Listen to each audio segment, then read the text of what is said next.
জন্ম থেকে শুরু না।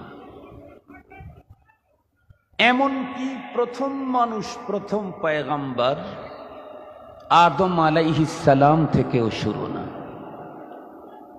বরং তার ইতিহাস, লাইফ হিস্টোরি, জীবন ইতিহাস, তার আলোচনা রূহের জগৎ থেকে শুরু। সুবহানাল্লাহ বলবেন কি একটু? কোন জগৎ থেকে শুরু? রূহের জগৎ থেকে শুরু। যখন আদম পয়গম্বরও তৈরি হন নাই, যখন পৃথিবীতে কোনো মানুষ নামে কেউ ছিল না, তখন একজন মানুষের আলোচনা চলতেছিল। সেই মানুষটাই হলেন আমাদের নবী, সব নবীদের নবী। সেই মানুষটাকে বলেন তো দেখি? আমাদের নবী, সব নবীদের নবী।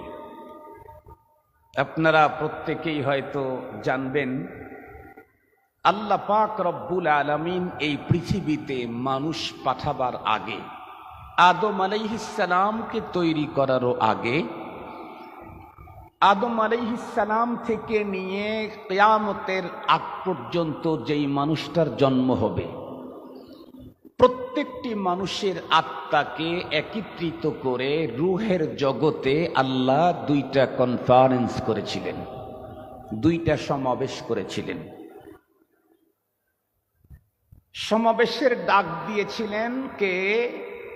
আল্লাহ। উপস্থিতি কতগুলি? আদম আলাইহিস সালাম থেকে পৃথিবীর শেষ মুহূর্ত পর্যন্ত এই দুনিয়াতে জন্মগ্রহণ করবে যত মানুষ, তামাম মানুষের আত্মা। দুইটি কনফারেন্সের একটা কনফারেন্স ছিল জেনারেল কনফারেন্স, আর একটা ছিল স্পেশাল কনফারেন্স। জেনারেল কনফারেন্সের আলোচ্য বিষয় ছিল রুবুবিয়্যাত, আল্লাহ পাকের প্রভুত্ব, এটার স্বীকৃতি। আল্লাহ পাক সমস্ত আত্মাদেরকে একত্রিত করে তার শান, মান, মাকাম, পাওয়ার, ক্ষমতা, দক্ষতা, যোগ্যতা, কারিশমা, কুদরত সব বর্ণনা করে এরপরে জিজ্ঞেস করলেন, আলাস্তু বিরব্বিকুম, এখন তোমরা বলো আমি কি তোমাদের রব নই? তখন পৃথিবীর সমস্ত আত্মা, আজ আদম তা ঈসা, আমাদের পয়গম্বর, সাহাবায়ে কেরাম, সমস্ত মুসলিম অমুসলিম, নাস্তিক আস্তিক যত পৃথিবীতে এখন আছে, অতীতে ছিল, কিয়ামত পর্যন্ত আসবে, সকল আত্মাগুলি একসঙ্গে আমরা এক আওয়াজে বলেছিলাম বালা, নিঃসন্দেহে আপনি আমাদের রব, আপনি আমাদের সব। এই প্রতিশ্রুতি আল্লাহ রূহের জগতে নিয়ে তারপরে পৃথিবীতে পাঠিয়েছেন আমাদেরকে। খুব ভালো করে কথাগুলি বুঝার জন্য চেষ্টা করবেন। রূহের জগতে যেই প্রতিশ্রুতি আমরা দিলাম, এ পৃথিবীর প্রতিটি মানুষের সর্বপ্রথম কথা যেটা রূহের জগতে তাদের মুখ থেকে উচ্চারিত হয়েছিল, সেটি ইংরেজি না আরবি? আর একটু জোরে বলেন। কি? সে শব্দটা কি? বালা। বলেন, শব্দটা কি? বালা। পৃথিবীর সমস্ত মানুষের মুখ থেকে সর্বপ্রথম যেহেতু বালা এই শব্দটা বেরিয়েছে, আর এই শব্দের প্রথম অক্ষর হলো বা, এ কারণেই আল্লাহ পাক রব্বুল আলামিন কিয়ামত পর্যন্ত আনেওয়ালা মানুষদের জীবন চলার কমপ্লিট গাইড হিসেবে যে মহাগ্রন্থ কোরআন দিয়েছেন, এই কোরআনুল কারীমটাকে শুরু করেছেন আরবি বর্ণমালার প্রথম অক্ষর দিয়া না। আরবি বর্ণমালার প্রথম অক্ষর কি? আলিফ। সর্বশেষ গ্রন্থ সূচনাতে আরবির বর্ণমালার প্রথম অক্ষর সূচনা হলে ভালো হতো, কিন্তু তা না দিয়ে আল্লাহ তাআলা বা দিয়ে শুরু করলেন কেন? কারণ এই পৃথিবীর তামাম মানুষের রুহের জগতে সর্বপ্রথম যেই অক্ষরটা দাঁতের মুখ থেকে উচ্চারিত হয়েছিল সেটা হলো বা। এজন্য কোরআনুল কারীম কিয়ামত পর্যন্ত আনেওয়ালা মানুষের কমপ্লিট জীবন বিধান সংবিধান এটার সূচনা করেছেন বা দিয়ে। সুবহানাল্লাহ বলবেন কি? মজার কথা শুনেন, আলিফ প্রথম অক্ষর বাদ দিয়ে বা, এর আরো অনেক হিকমতের কর্তা মুফাসসিরিনে কেরাম অনেক নোক্তা লিখেছেন। তবে একটা কথা আপনাদেরকে আমি আজকে বলবো, যেহেতু উলামা তোলাবা বেশি, আমরা সারা জীবন উলামায়ে কেরামের কাছ থেকে শুনেছি 30 পারা কোরআনে যা আছে সূরাতুল ফাতিহাতে তা আছে। এটা আমরা সারা জীবন শুনেছি। সূরাতুল ফাতিহাতে যা আছে বিসমিল্লাহির রহমানির রহিমের মধ্যে সংক্ষিপ্তভাবে তা আছে। বিসমিল্লাহির রহমানির রহিমের ভিতরে যা আছে বিসমিল্লাহর বার মধ্যে তা আছে। কিভাবে? এটা তো সারা জীবন শুধু শুনলাম। সব কথার মূল কথা কি হলো তাহলে? বিসমিল্লাহর বার ভিতরে পুরা কোরআনই আছে। এটাই তো হলো। কিভাবে? খুব ভালো করে বুঝবেন। উলামায়ে কেরাম তো সবাই জানে আল বা লিল ইলসাক, আল বাউ লিল ইলসাক, একটাকে আর একটার সাথে মিলায় দেওয়ার অর্থে ব্যবহার হয় হলো বা। এই পৃথিবীতে যত আসমানি গ্রন্থ আল্লাহ পাক নাজিল করেছেন, সমস্ত আসমানি গ্রন্থ নাজিল করার লক্ষ্য একটা। সেটা কি? আল্লাহর বান্দাদেরকে আল্লাহর সাথে সম্পর্ক করায়া দেওয়া। সমস্ত নবী রাসূলগণ পৃথিবীতে যারা এসেছেন, সমস্ত নবীদের বেইসাতের কারণ একটা, লক্ষ্য একটা। কি? আল্লাহর বান্দাদেরকে আল্লাহর সাথে সম্পর্ক গড়ায়া দেওয়া। আপনারা অবশ্যই এই ইতিহাস জানেন। একজন পয়গম্বরের কথাই বলি, হযরতে মূসা আলাইহিস সালাম। ওনার মেজাজ খুব নরম ছিল। একটু জোরেই বলেন, গরম। তার মানে নবীদের ভিতরে আল্লাহ দুই মেজাজের রসুল পাঠাইছেন, কেউ গরম কেউ নরম। সাহাবাদের ভিতরে দুই রকমের মেজাজ আছে, কেউ গরম কেউ নরম। তাবেঈদের ভিতরে দুই মেজাজের আছে, কেউ গরম কেউ নরম। পরবর্তী সময়ের হযরত উলামায়ে কেরামের ভিতরে দুই মেজাজ আছে, কেউ গরম কেউ নরম। বর্তমান সময়ে যারা ওয়াজ করে তাদের ভিতরে দুই মেজাজ আছে, কেউ গরম কেউ নরম। গরম যদি দেখতে চাও মামুনুল হকের নাম নেও। এই যে দেখছেন, আর কিচ্ছু করা না, কিচ্ছু বলা লাগে নাই, শুধু মামুনুল হক বলছি, আর কিছু বলিনি। মানে ওই লোকটা এত গরম যে ওর গরম এখন ওর ভিতর নাই, পুরা দেশের মানুষের ভিতরে ঢুকে গেছে। নরম যদি দেখতে চাও আব্দুল বাসেত খান অনেকটাই নরম আছে। গত 2 দিন আগে মনে হয়, 2 দিন না 3 দিন আগে আমি এক বয়ানে গেছি সুনামগঞ্জে। আমি চিফ গেস্ট। ওই দিন আমার মাহফিল 3টা, একদিনে 3টা। আমি চিফ গেস্ট, 3টা না 2টা হবে। কালেকশন করতেছে অনেক আগ থেকে, আমাকে ডেকে নিয়ে গেল। আমি গেলাম, চেয়ারও নাই পিছনে বসার, আমি নিচে বসে পড়লাম। 20 মিনিট 25 মিনিট আমাকে পিছনে বসায় থেকে ওনারা কালেকশন করতেছে। আমি কিচ্ছু বললাম না, আমি চুপচাপ করে 25 মিনিট পিছনে বসে থাকলাম। এরপরে যখন আমার সময় আসলো তখন আমি চেয়ারে বসে বয়ান করলাম। কিন্তু বাংলাদেশের অনেক বক্তা আছে 20 মিনিট না, 5 মিনিট বসায় রাখলে আর থাকবে না, গাড়ি নিয়ে বাড়ির দিকে রওনা করবে। আছে না নাই? আমি আমার প্রশংসা করতেছি না তো। গরম নরম তো সব সময় আছে, এখনো থাকবে। আমাদের দেশের কেউ কেউ বলে হুজুররা ওয়াজ করবে শুধু নরম নরম। এই মিয়া, হুজুররা শুধু নরম নরম ওয়াজ করবে কেমনে? সব নরম নরম ওয়াজ করলে নরম নরম নবীর সিস্টেম হইল, গরম নবীর সিস্টেম দেখাইব কেডা? নবী তো গরমও গেছেন, সাহাবী তো গরমও গেছেন, তাবেঈ তো গরমও গেছেন, যায় নাই? আইম্মায়ে মুজতাহিদিন গরম গেছেন। আমাদের উলামায়ে দেওবন্দ নরমও আছে, গরমও আছে। মুসা আলাইহিস সালাম গরম মানুষ, নবী কিন্তু গরম। এক চল লাগাইছে, আজরাইলের কাজ হয়ে গেছে। মনে আছে না আপনাদের?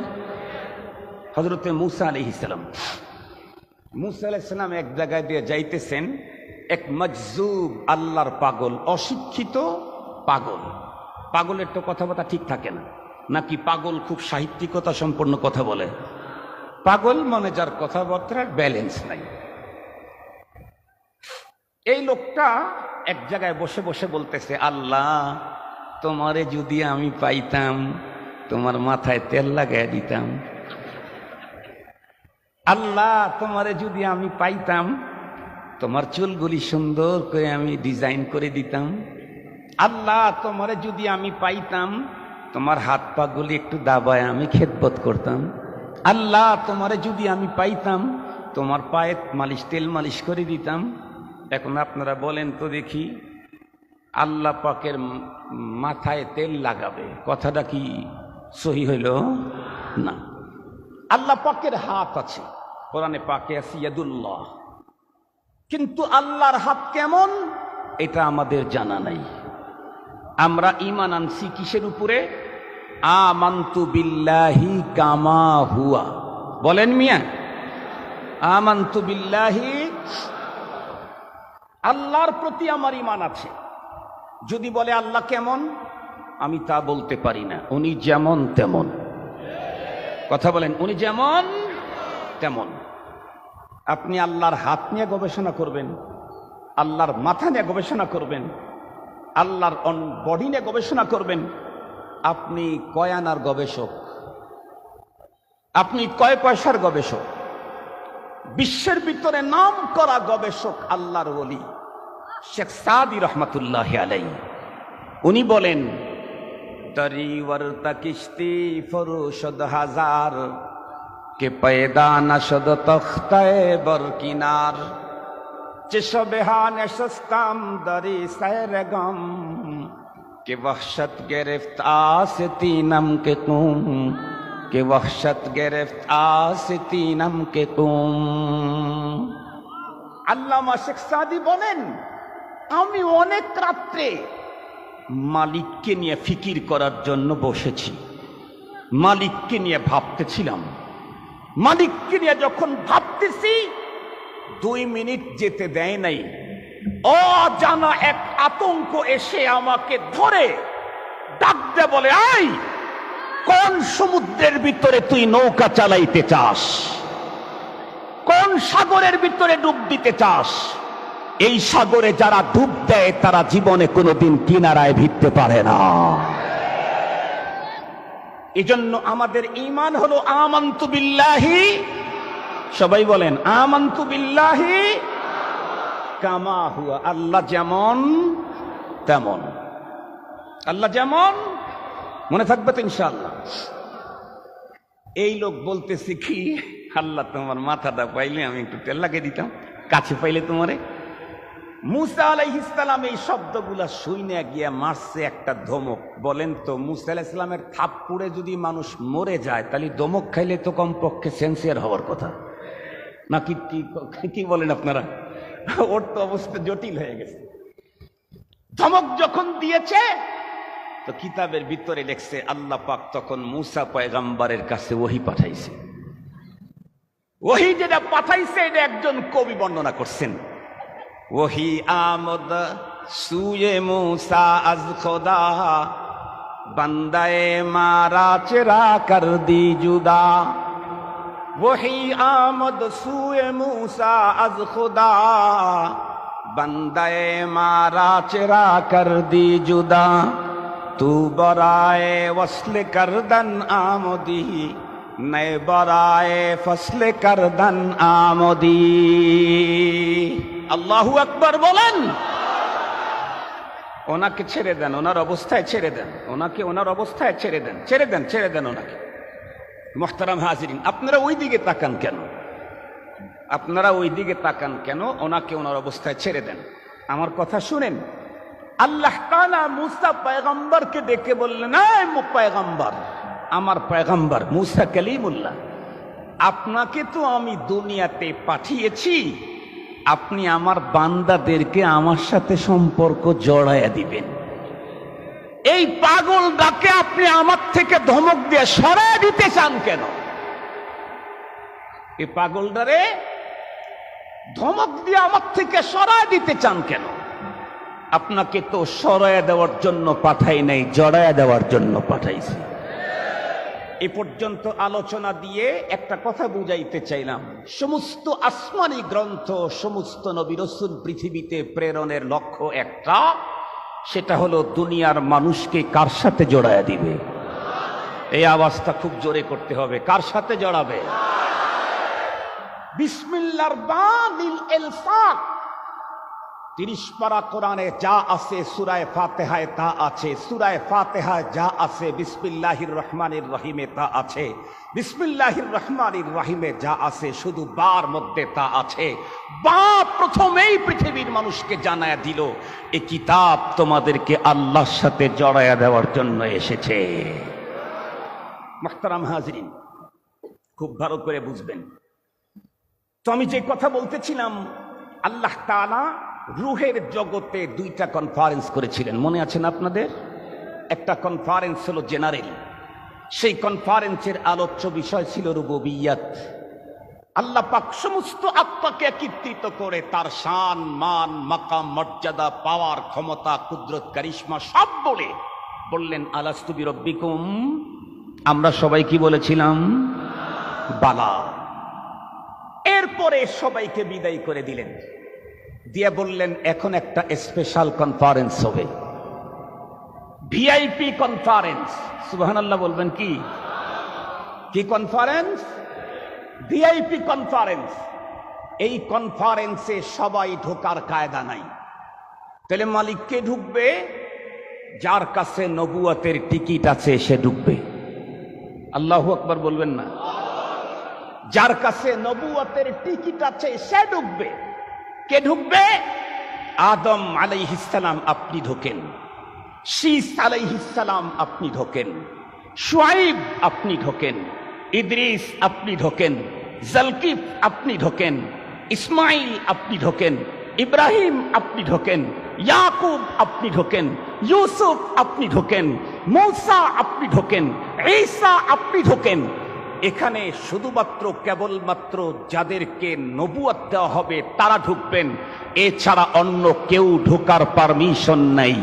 কোন এই যে ঢোকেন ঢোকেন ঢোকেন, যেই কনফারেন্সের ওই হলের ভিতরে আজ আদম তা ঈসা সমস্ত পয়গাম্বর ঢুকে গেলেন, আসওয়াদে আনাসি ঢোকার সুযোগ নাই, মুসাইলামাতুল কাযযাব মিথ্যা নবুয়তের দাবিদারের ঢোকার সুযোগ নাই, গোলাম আহমদ কাদিয়ানির ঢোকার সুযোগ নাই। মুহতারাম হাজিরিন, কথা ভালো করে বুঝেন, কথা ভালো করে বুঝেন। সময় কম, সময় কম, কথাগুলি দিলের ভিতরে 100% ঢুকায় নেন। মুহতারাম হাজিরিন, খুব ভালো করে বুঝবেন। আজকে আমার দেশের তথাকথিত কিছু শিক্ষিত বুদ্ধিজীবী নিজেদেরকে মুসলমানের দাবি করে আবার কাদিয়ানীদের সাথে দালালি করে তাদের পক্ষে সাফাই গায়, তাদেরকে প্রোগ্রাম করার জন্য ব্যবস্থা করে দেয়। তাদেরকে জানায়া দিতে চাই, আমার পয়গম্বর যে খাতামুল আম্বিয়া, এই সিদ্ধান্ত নবী দুনিয়াতে আসার পরে দেওয়া হয় নাই, রূহের জগতে আদম পয়গম্বরকে বানাবার আগে নেওয়া হয়েছে। আমার রাসূল যে আখিরুল আম্বিয়া খাতামুন নবিয়্যিন, এই স্বীকৃতি নবীদেরকে দুনিয়াতে পাঠাবার পরে নেন নাই। এ ঘোষণা রব্বুল আলামিন দুনিয়াতে রাসূলদেরকে পাঠাবার পরে দেন নাই, রূহের জগতে নিয়েছেন যখন আদম আলাইহিস সালামের স্ট্রাকচারই তৈরি হয় নাই। যখন আদম আলাইহিস সালামের স্ট্রাকচার তৈরি হয় নাই, রূহের জগতের কথা বলতেছি। তো আল্লাহ পাক কি বললেন, এখন কিছু মানুষ এখানে আসো, ভিআইপি লাউঞ্জে ঢোকো। সবাই ঢুকতে পারবে না। কে ঢুকবে? যাদের কাছে নবুয়তের টিকিট আছে তারা ঢুকবে। আদম আলাইহিস সালাম থেকে ঈসা পয়গম্বর পর্যন্ত সকল নবী ঢুকে গেলেন। ওইখানে আব্দুল কাদের জিলানীর ঢোকার সুযোগ নেই, খাজা মঈনুদ্দিন চিশতির ঢোকার সুযোগ নেই, ওইখানে জুনাইদ বুগদাদির ঢোকার সুযোগ নাই। এমন কি সাইয়েদনা হযরত ওমরে ফারুক, আবু বকর সিদ্দিক রাদিয়াল্লাহু তাআলা আনহুর ঢোকার সুযোগ নাই। আবু বকর পৃথিবীর মধ্যে নবীদের পরে সবচাইতে শ্রেষ্ঠতম মানুষ, সাহিবুল গার সিদ্দিক আকবর রাদিয়াল্লাহু তাআলা আনহু, তারও ঢোকার পারমিশন নাই। যেই গ্যালারিতে সিদ্দিক আকবরের মতো মানুষ ঢোকার পারমিশন নাই, সেই গ্যালারিতে যারা পায়খানার ভিতরে পড়ে মরে তাদের ঢোকার সুযোগ কোথায়? চিনেন তো তারে আপনারা? মাশাআল্লাহ। এখন আল্লাহ পাক সমস্ত নবীদেরকে গ্যালারিতে ঢুকায় দিলেন। রব্বুল আলামিন বক্তব্য দেওয়া শুরু করলেন। ওই গ্যালারিতে আমরা কেউ ঢুকি নাই, কিন্তু নবীদেরকে ওই গ্যালারিতে জমা করে কি বক্তব্য হয়েছিল আল্লাহ আমাদেরকে তা জানায়া দিয়েছেন। সুবহানাল্লাহ বলবেন কি? আমরা তো দূরের কথা, আবু বকর সিদ্দিক ঢুকতে পারেন নাই, হযরত ওমরে ফারুক রাদিয়াল্লাহু আনহু ঢুকতে পারেন নাই, হযরত ওসমান, হযরত আলী ঢুকতে পারেন নাই, আশারায়ে মুবাশশারার কেউ ঢুকতে পারেন নাই, মুজাদ্দিদ আলফে সানিয়া সহ যত বুজুর্গ চলে গেছেন কেউ ঢুকতে পারেন নাই। কিন্তু এখানে গল্প কি হয়েছিল, আলাপ কি হয়েছিল, অঙ্গীকারনামা কি হয়েছিল তা আমরা জানতে পেরেছি আল্লাহর কোরআনের মাধ্যমে। সূরা আলে ইমরান কয় নম্বর আয়াত ভুলে গেছেন? 81 নম্বর আয়াত। সূরা আলে ইমরান 81 নম্বর আয়াত। আল্লাহ তাআলা বলেন, وَإِذْ أَخَذَ اللَّهُ مِيثَاقَ النَّبِيِّينَ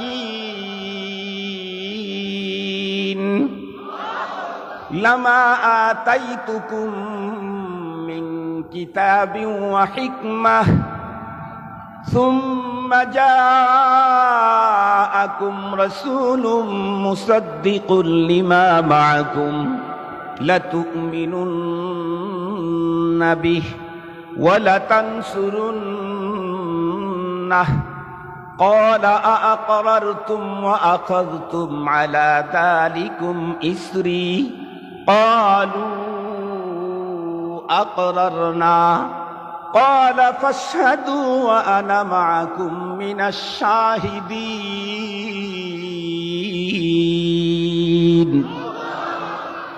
রব্বুল আলামিন সমস্ত নবী রাসূলদেরকে এক জায়গায় করে বললেন, আদম, শীস, শুআইব, জালকিফ, ইদ্রিস, মূসা, ঈসা, ইব্রাহিম, সমস্ত পয়গম্বরদেরকে ডেকে বললেন, আমি আপনাদেরকে নবুয়তের টিকিট দিয়ে দিচ্ছি। সুবহানাল্লাহ বলবেন না? যে আমি আপনাদেরকে কি দিয়ে দিচ্ছি? নবুয়তের টিকিট দিয়ে দিচ্ছি।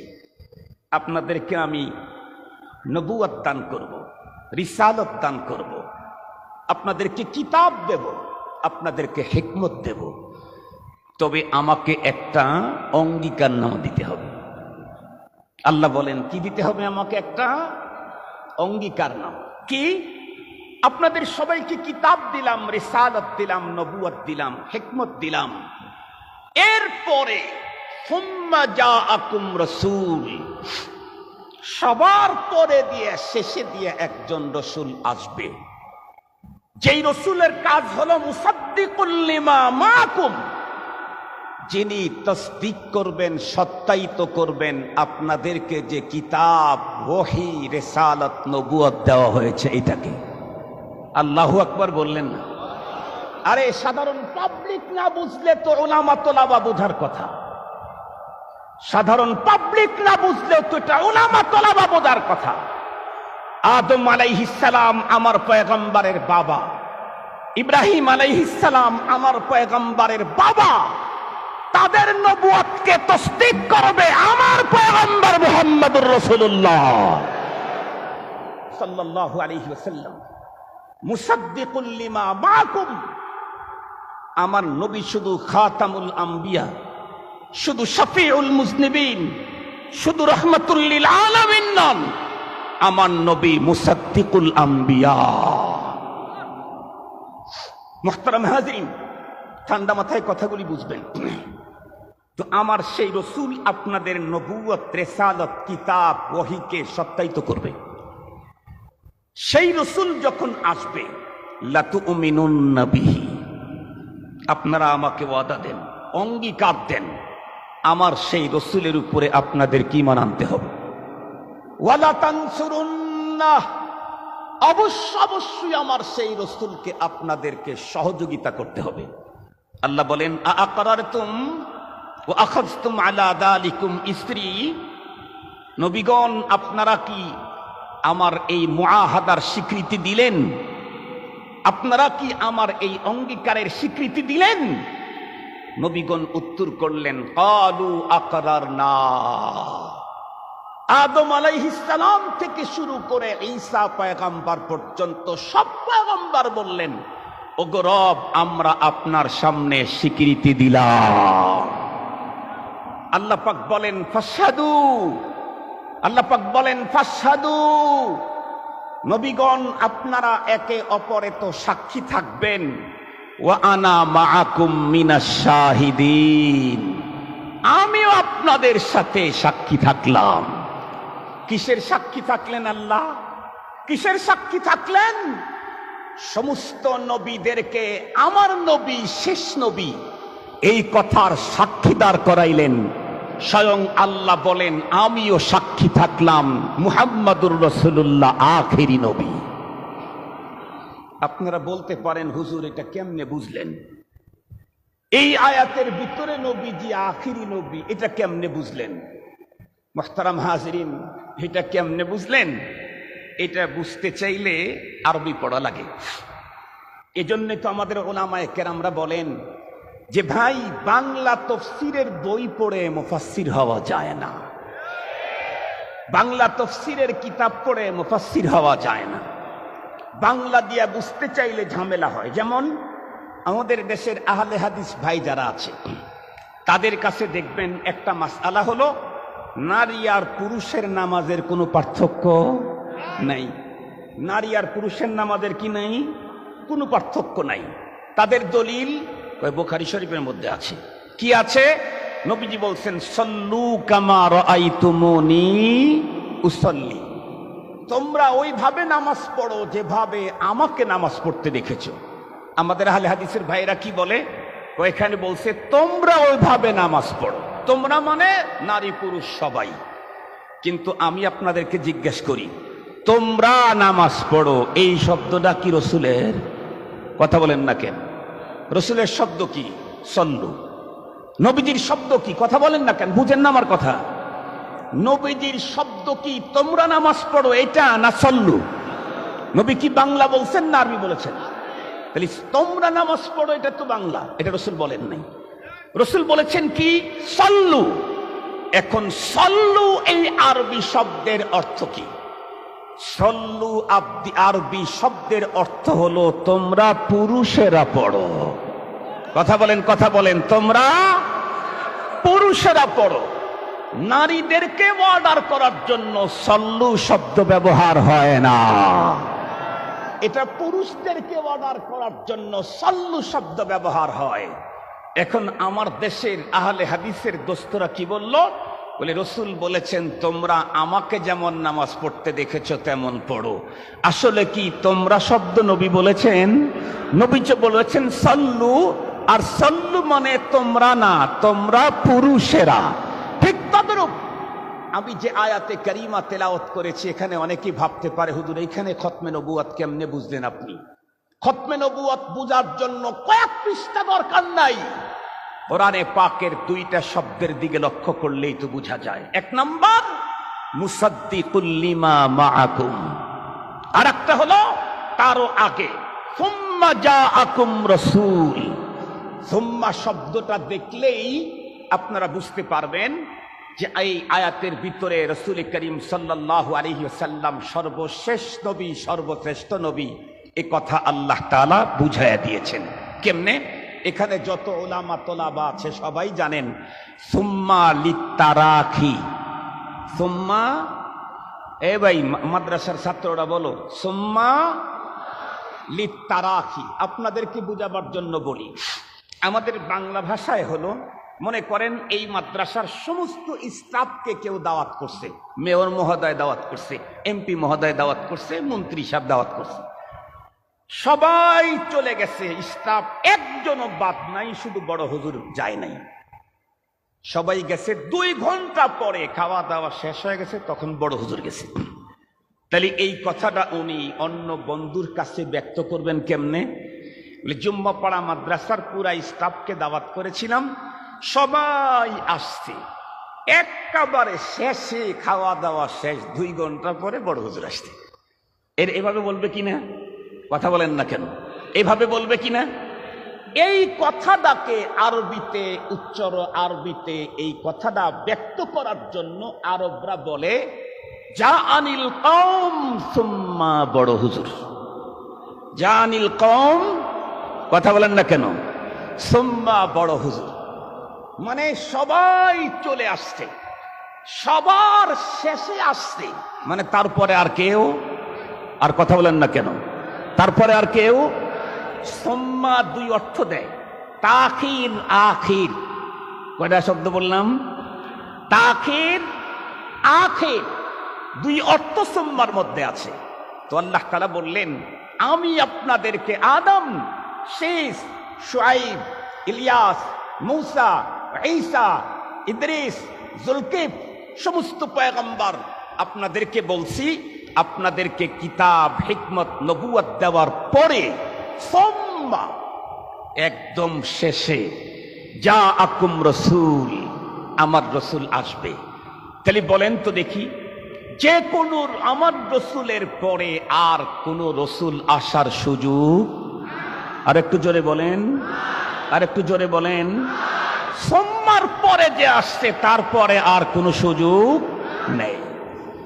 2 নম্বর কথা হলো, ভালো করে বুঝবেন, আল্লাহ পাকের কোরআনে আল্লাহ পাক বলেন সুম্মা জাআকুম রাসূলুম মুসাদ্দিকুন লিমা মাআকুম, এরপরে সবার শেষে একজন রসুল আসবেন, যেই রসুলের কাজ হবে মুসাদ্দিকুন লিমা মাআকুম, তোমাদের কাছে যেই ইলম আছে, নবুয়ত আছে, রিসালত আছে, কিতাব আছে, ওহী আছে, এইগুলাকে তসদিক করবেন। সবার শেষে যিনি আসছেন উনি মুহাম্মাদুর রাসূলুল্লাহ। আপনারা বলেন তো দেখি, যিনি সত্যায়িত করবেন উনি পরে আসেন নাকি আগে আসেন? আর একটু জোরে বলেন। যিনি সত্যায়িত করবেন উনি যদি আগে চলে যান তাহলে পরের লোকদের সত্যায়িত করবে কে? যার রিসালত পয়গম্বর সত্যায়িত করবেন না, তার রিসালতের কোনো দাম আল্লাহর কাছে নাই।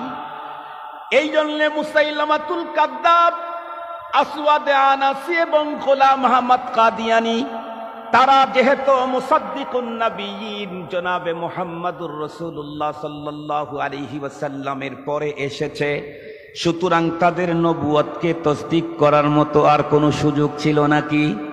আপনি যতই দরখাস্ত লেখেন, সত্যায়িত যদি করে না নিতে পারেন, ওই দরখাস্ত ডাস্টবিনে ফেলে দেওয়া ছাড়া কোনো মূল্য না।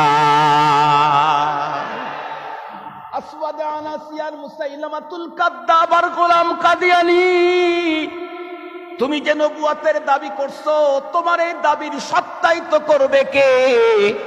কারণ সত্যায়িত করার পাওয়ার তো শুধুমাত্র একজনকে দেওয়া হয়েছিল, রাহমাতুল লিল আলামিন, উনি নাই। সুতরাং তোমার এই নবুয়তের দাবিকে সত্যায়িত করার কেউ নাই। এটাই প্রমাণ করে তুমি কাযযাব, দাজ্জাল, তুমি কাযযাব, তুমি দাজ্জাল।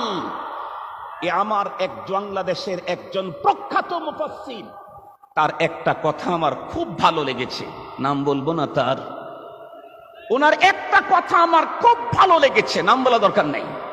উনি বলেছেন বিশ্বনবীজি দুনিয়া থেকে চলে যাওয়ার পর কিয়ামত পর্যন্ত যত মানুষ নবুয়তের দাবি করুক, কোন মুসলমানের জন্য নবুয়তের দাবি যে করবে তার কাছে তার নবুয়তের পক্ষে দলিল চাওয়াও জায়েজ নাই। এই কথাটা আমার কাছে খুব চমৎকার লেগেছে, যে তাকে সত্যায়িত করবে মানবে তো দূরের কথা, তার কাছে তার দাবির পক্ষে দলিল তলব করাও চাওয়াও জায়েজ নাই। কেন? সে দলিল দিলে কি তুমি বিশ্বাস করবা? আর বিশ্বাস করলে কি ঈমান থাকবে? আর একটু জোরে বলেন না, কখনোই থাকবে না। মুহতারাম হাজিরিন, তাহলে আপনারাই বলেন, আমাদের পয়গম্বর যে আখেরি নবী, শেষ নবী, এ কথার স্বীকৃতি আল্লাহ পাক মুসা পয়গম্বরের কাছ থেকে নিয়েছেন, ঈসা পয়গম্বরের কাছ থেকে নিয়েছেন, আদম আলাইহিস সালামের কাছ থেকে নিয়েছেন, ইব্রাহিম পয়গম্বরের কাছ থেকে নিয়েছেন। নবী হওয়ার পরে না রুহের জগতে? আর একটু জোরে বলেন। ফায়সালা তো রুহের জগতেই হয়ে গেছে, এখন টানাটানি করবা তো পায়খানায় পড়ে মরবা। ফায়সালা তো রুহের জগতেই হয়ে গেছে, এখন টানাটানি করবা তো কোন জায়গায় মরবা? একটু জোরে বলেন। পায়খানায় পড়ে মরবা। এখন আপনাদেরকে দুইটা সুন্দর কথা বলে দিই। সেটা হলো, হুজুর সব ঠিক আছে আপনার কথা, কিন্তু মাঝখানে একটা প্রশ্ন রয়ে গেছে আমাদের। কি? আল্লাহ যে বললেন রুহের জগতে আদম তা ঈসা সমস্ত পয়গম্বরদেরকে যে তোমাদেরকে নবুয়ত দেব, রিসালত দেব, হিকমত দেব, ওহী দেব, কিতাব দেব, এরপরে শেষে রসুল আসবে, তোমরা তার উপরে ঈমান আনতে হবে, তাকে সহযোগিতা করতে হবে। আর নবীগণও আবার এটার উপরে স্বীকৃতি দিয়ে দিলেন। কিন্তু ঈমান আনতে চাইলে তো দুইজনের জামানা এক হতে হয়, অথবা কমপক্ষে আগে হতে হয়। আমি আগেই চলে গেলাম, তারপরে একজন আসলো, ওইটার উপরে আমি ঈমান আনবো কেমনে? কথা বুঝেন নাই আপনারা আমার? আমি আগেই চলে গেলাম, এর কয়েক হাজার বছর পরে একজন আসলো, তো ওইটার উপরে আমি ঈমান আনবো কেমনে? মুহতারাম হাজিরিন, এই প্রশ্নটা আপনারা করবেন কেন? নবীগণের কাছ থেকে আল্লাহ পাক যখন স্বীকৃতি নিচ্ছিলেন, ইকরার নামা অঙ্গীকার নামা যখন নিচ্ছিলেন, লা তুমিনুন্না বিহি ওয়া লা তানসুরুন্না, আমার সেই রাসূল আসলে আপনারা অবশ্যই তার উপরে ঈমান আনবেন, তাকে অবশ্যই সহযোগিতা করবেন। আখাযতুম আলা যালিকুম ইসরি, এটার এই প্রতিশ্রুতি আপনারা আমাকে দিলেন।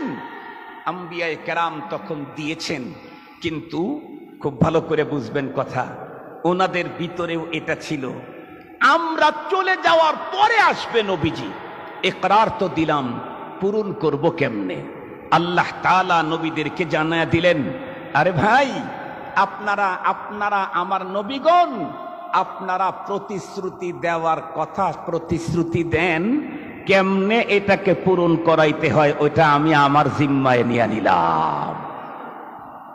আপনারা দেখবেন অনেক সময় মাদ্রাসায় গন্ডগোল লাগছে, 3-4 পার্টি হয়ে গেছে, একটা বড় গ্রুপ যায় একজনকে বলে হুজুর, একটা বড় গ্রুপ গিয়ে বলে হুজুর আপনি মুহতামিম, আপনি শুধু রাজি হন, হুজুর আপনি শুধু রাজি হন, তারপরে কেমনে কি করা লাগে দেখতেছি। এই জাতীয় কাজ দুনিয়ার ভিতরে হয় না? আল্লাহ পাক নবীদেরকে বললেন, আপনারা শুধু স্বীকৃতি দেন, কেমনে মদত আর ঈমান আনতে হয় সেটা আমি দেখাই দিচ্ছি। কেমনে দেখাইলেন? আমাদের রাসূল সাল্লাল্লাহু আলাইহি ওয়াসাল্লামকে আল্লাহ পাক মেরাজে দাওয়াত দিলেন, মেরাজের সফরের, তার আরশে দাওয়াত দিলেন। মিশকাত শরীফের সহিহ হাদিসের বর্ণনায় এসেছে, নবী আলাইহিস সালাম বলেন, আমি কাবার হাতিম অথবা হিজরের ভিতরে ঘুমানো ছিলাম, জিবরাইল আমিন এসে আমাকে ঘুম থেকে ডেকে উঠায়া ডাইরেক্ট নিয়ে গেল। এক এক হাদিসে এক এক রকমের বর্ণনা আছে। একটা বর্ণনায় এমনও আছে যে নবীজিকে ওখান থেকে বাইতুল মুকাদ্দাস পর্যন্ত নিয়ে গেছেন, এটা কোরআনে পাকে আছে, সুবহানাল্লাযী আসরা বিআবদিহি লাইলাম মিনাল মাসজিদিল হারাম ইলাল মাসজিদিল আকসা। খুব ভালো করে বুঝবেন মুসলমান, বাইতুল্লাহ থেকে বাইতুল মুকাদ্দাস পর্যন্ত সফরের কথা তো আল্লাহ পাক রব্বুল আলামিনের কোরআনুল কারীমের ভিতরে আল্লাহ তাআলা বয়ান করেন। মুফাসসিরিনে কেরাম লিখেছেন, আমাদের পয়গম্বরকে নেয়ার জন্য জিবরাইল আমিন চলে আসলেন মক্কাতুল মুকাররমায়। এই দিক থেকে রব্বুল আলামিন আদম আলাইহিস সালাম থেকে ঈসা পয়গম্বর পর্যন্ত যত নবী রাসূল দুনিয়াতে পাঠিয়েছিলেন সবাইকে আল্লাহ পাক পাঠায় দিলেন, যাও তোমরা বাইতুল মুকাদ্দাসে গিয়ে উপস্থিত হও, কারণ আমার হাবিব বাইতুল মুকাদ্দাসের মধ্যে অল্পক্ষণের মধ্যে চলে আসতেছে। এই মাদ্রাসায় যদি কোনো আওলাদের রাসূল আসার জন্য যদি প্রোগ্রাম করে, আর যখন বড় হুজুর ফোনে জানতে পারে পীরগঞ্জ পার হয়ে গেছে, তখন তো বন্ধুরা আমার তামিম সাহেব হুজুরদেরকে ছাত্রদেরকে বলবে, তোমরা এখন সব লাইন ধরে রাস্তায় দাঁড়ায়া যাও, কারণ আওলাদের রাসূল কাছাকাছি এসে গেছে। আল্লাহ পাক রব্বুল আলামিন সমস্ত নবীদেরকে বললেন, তোমরা বাইতুল মুকাদ্দাসে চলে যাও, কারণ জিবরাইলকে পাঠা হলো, এটা বেঁধে দেওয়া হলো। এরপরে বন্ধুরা আমার রব বললেন, জিবরাইল সমস্ত নবীদেরকে নিয়ে এই জায়গার ভিতরে 2 রাকাত নামাজ পড়ানোর ব্যবস্থা করে দাও।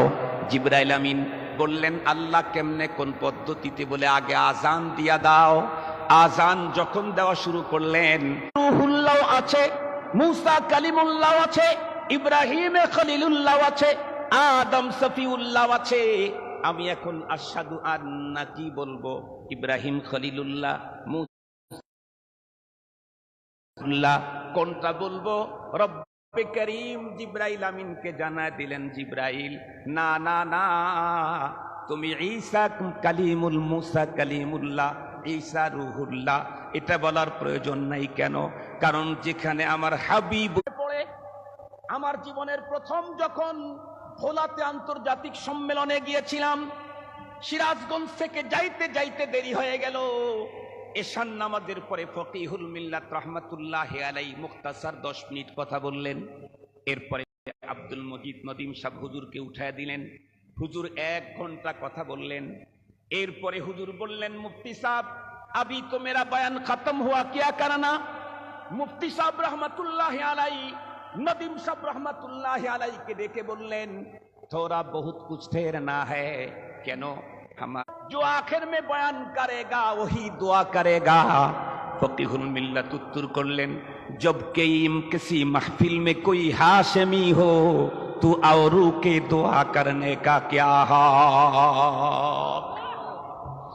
ফকিহুল মিল্লাত মুফতি আব্দুর রহমান রাহমাতুল্লাহি আলাইহি বললেন, কোন মজলিসের ভিতরে যদি নবী বংশের কোন একজন মানুষ হাজির থাকে, সেই জন্য কেউ দোয়া করার অধিকার রাখে না। আল্লাহ পাক রব্বুল আলামিন জিবরাইল আমিনকে ডেকে বললেন, জিবরাইল আশহাদু আন্না বলার পরে চুপ করে গেলে কেন? আল্লাহ আমি কি কালিমুল্লাহ বলবো, না রূহুল্লাহ বলবো, না আদম সফিউল্লাহ বলবো? আল্লাহ পাক জানায় দিলেন, না, বাইতুল মুকাদ্দাসে নিয়ে আসছেন। জিবরাইল আমিনকে দিয়ে আযান দেওয়ালেন। জিবরাইল আমিন মুয়াজ্জিন, আজকের মুয়াজ্জিন জিবরাইল আমিন। আল্লাহু আকবার বললেন না যে? আজকের ইমাম সাইয়্যিদুল মুরসালিন, ইমামুল মুরসালিন, আল্লাহু আকবার বলেন। আলোচ্য বিষয় আমাদের নবী সব নবীদের নবী। মনে আছে না আপনাদের? আমাদের নবী সব নবীদের নবী, এটা আমার আলোচ্য বিষয়। এই 1 মিনিটের মধ্যেই শেষ করে দিচ্ছি। আল্লাহ পাক এটা প্রমাণ করায় দিলেন, ওয়াদাকে পূরণ করায় দিলেন। মুয়াজ্জিন জিবরাইল হুজুর লম্বা টাইম কারাভোগের পরে, এমনি তো হুজুর অসুস্থ মানুষ, আমাদের জুনায়েদ আল হাবিব সাহেব হুজুর হাফিজাহুল্লাহ, আমার সাথে হুজুরের খাওয়া হয় নাই। আমি কয়েকবার ফোন দিয়েছি, সম্ভবত হুজুরের ফোন ওইটা হয়তো ব্যবহার হয় না এখন। আমাদের নবী সব নবীদের নবী, এরপরে কি আর কোন নবী আসার সুযোগ, অপশন? আর একটু জোরে বলেন। তাছাড়া কোরআনে পাকে আল্লাহ তাআলা তো স্পষ্টই বলে দিয়েছেন, আল ইয়াউমা দেওয়া হয়েছে, এখন যে খুলবে সে চূড়ান্ত অপরাধী। সিলগালা লাগায় দেওয়া হয়েছে। মুহতারাম হাজিরিন, আর খোলার সুযোগ নেই। খুললেই অপরাধী, খুললেই শাস্তিযোগ্য অপরাধ। মুহতারাম হাজির থেকে স্লোগান, নবীর পরে নবী নাই সংসদেও। আবার বলেন, নবীর পরে নবী নাই সংসদেও। তার শব্দ জায়গায় থাকবে কথা কাফের কাফের কাদিয়ানি কাফের। উলামায়ে কেরাম সহজ কথা বলছে সরকারকে, এদেশে হিন্দু আছে, বৌদ্ধ আছে, চারাল আছে, মগ আছে, নাসারা আছে, প্রত্যেকে তার যার যার পরিচয় নিয়ে নিরাপদে বাস করে। এদেশে কাদিয়ানিও থাকতে পারবে, কিন্তু মুসলমানদের কোনো পরিভাষা চুরি করার পারমিশন দেওয়া হবে না। তাদেরকে থাকতে চাইলে নতুন ধর্মের নামে থাকতে হবে। ইসলামী পরিভাষা ডাকাতি করতে চাইলে, চুরি করতে চাইলে আশিকে রাসূল তাদেরকে এদেশে টিকতে দেবে না। মুহতারাম হাজিরিন, কাফের কাফের কাফের কাফের কাফের কাফের, নবীর পরে নবী নাই, সংসদেও আইন চাই। ওয়া আখিরু দাওয়ানা নারায়ে তাকবীর। আল্লামা জুনায়েদ আল হাবিবের আগমন, আল্লামা জুনায়েদের আগমন। রংপুরের পক্ষ থেকে, জুম্মাপাড়ার পক্ষ থেকে নারায়ে তাকবীর।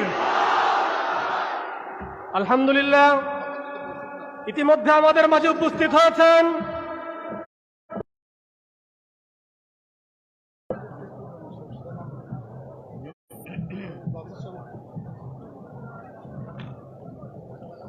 সম্মানিত উপস্থিতি। এই 2 দিন